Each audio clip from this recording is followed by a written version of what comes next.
केजरीवाल का जेल से बाहर निकलना हुआ मुश्किल। जमानत के लिए और कितना करना होगा इंतजार। कोर्ट से सीधे केजरीवाल फिर लौटे जेल की चार दीवारी। इस वक्त की बड़ी खबर सामने आ रही है दिल्ली शराब घोटाला मामले से जुड़ी हुई। दरअसल आपको बता दें कि दिल्ली के सीएम अरविंद केजरीवाल फिर से सलाखों के पीछे रहेंगे, यानी कि उन्हें एक बार फिर से कोर्ट से राहत नहीं मिली है, उन्हें जमानत नहीं मिली है, बल्कि उनकी जुडिशियल कस्टडी को और भी ज्यादा बढ़ा दिया गया है। बता दें कि दिल्ली आबकारी नीति घोटाले से जुड़े सीबीआई मामले में मुख्यमंत्री अरविंद केजरीवाल की न्यायिक हिरासत खत्म होने पर आज मंगलवार को उन्हें राउस एवेन्यू कोर्ट में पेश किया गया। यहां से सीबीआई की मांग पर राउस एवेन्यू कोर्ट ने दिल्ली के सीएम अरविंद केजरीवाल की न्यायिक हिरासत 11 सितंबर तक के लिए बढ़ा दी है। इस दौरान केजरीवाल के वकील ने उनकी जमानत बढ़ाने का विरोध भी किया, लेकिन यहां पर कोर्ट ने सीधे तौर पर अरविंद केजरीवाल की जुडिशियल कस्टडी को 11 सितंबर तक के लिए बढ़ा दिया है। इसी के साथ ही आपको बता दें कि राउस एवेन्यू कोर्ट ने इसी मामले में सीबीआई की ओर से दायर चौथे आरोप पत्र का भी संज्ञान लिया है। सीबीआई ने अरविंद केजरीवाल, दुर्गेश पाठक, विनोद चौहान, आशीष माथुर और शरद रेड्डी के खिलाफ सप्लीमेंट्री चार्जशीट दाखिल किया है। अदालत ने पांचों आरोपियों को पेशी का समन जारी किया है। दरअसल आपको बता दें कि विशेष न्यायाधीश कावेरी बावेचा की अदालत में मामले की सुनवाई हुई है, यानी कि आज अरविंद केजरीवाल को कोर्ट में दोहरा झटका लगा है, जहां उनकी न्यायिक हिरासत को 11 सितंबर तक के लिए एक्सटेंड कर लिया गया है। तो इसी के साथ ही उन्हें अब समन भी जारी किया गया है कोर्ट की ओर से, जहां पर सीबीआई ने चौथी सप्लीमेंट्री चार्जशीट केजरीवाल और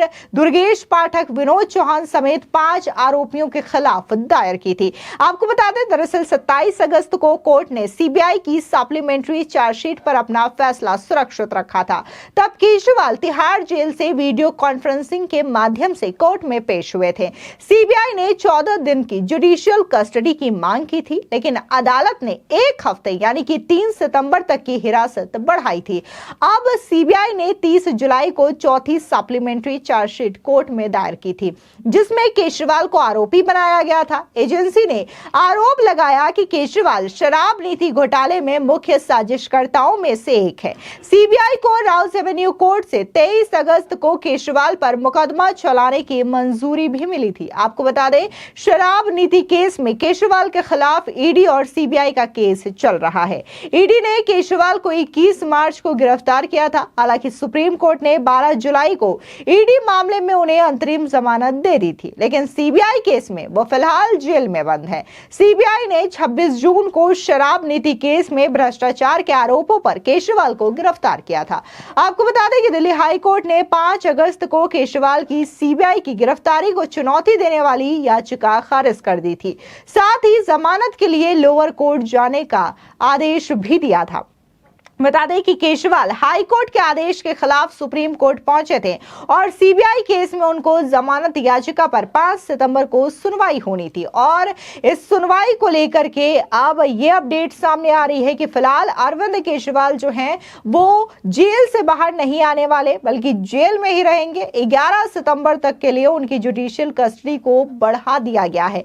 ऐसे में जिस तरीके से जो सप्लीमेंट्री चार्जशीट सीबीआई की ओर से दायर किया गया है, इसको करके भी कई तरीके के सवाल उठ रहे हैं, क्योंकि इसी मामले को लेकर के कोर्ट ने अरविंद केजरीवाल के खिलाफ प्रोटेक्शन वारंट जारी किया है।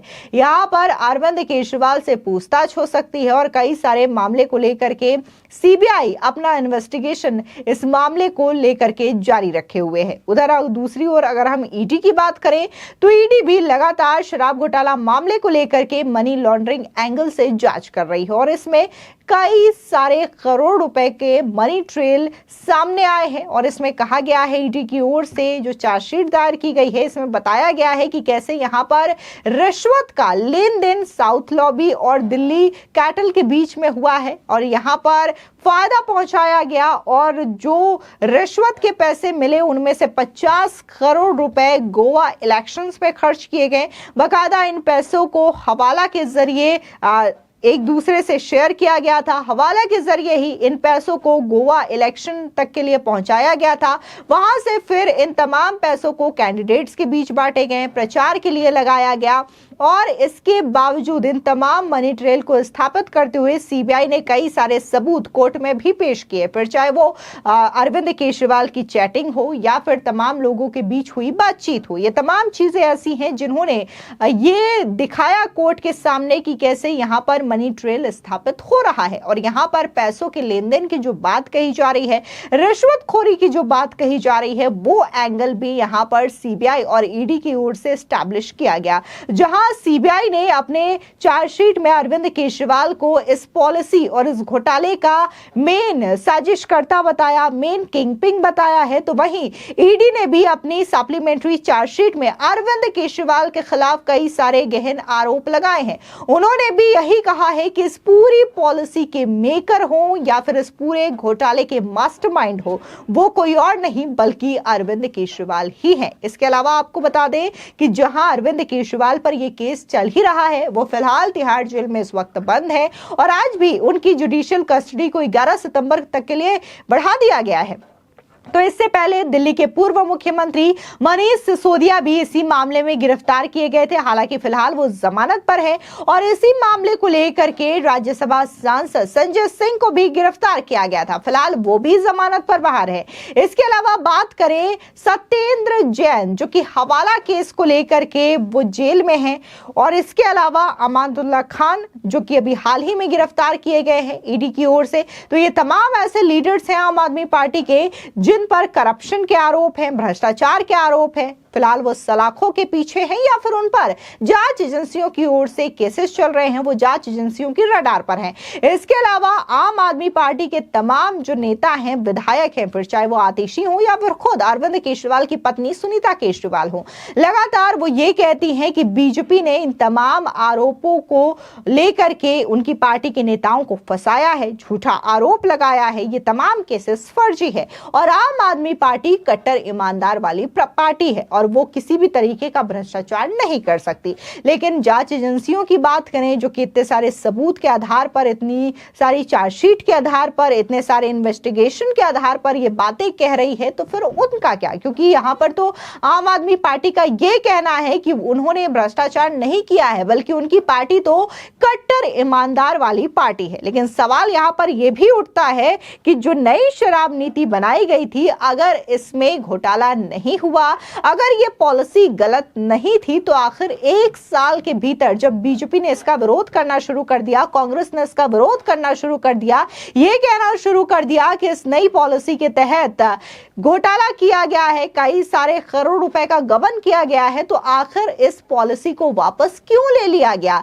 क्यों तत्कालीन जो एक्साइज पॉलिसी के मिनिस्टर थे मनीष सिसोदिया, उन्होंने इस पॉलिसी को वापस क्यों ले लिया? आखिर इस पॉलिसी को आगे तक क्यों नहीं बढ़ाया गया? इस चीज को लेकर के भी सवाल उठ रहा है।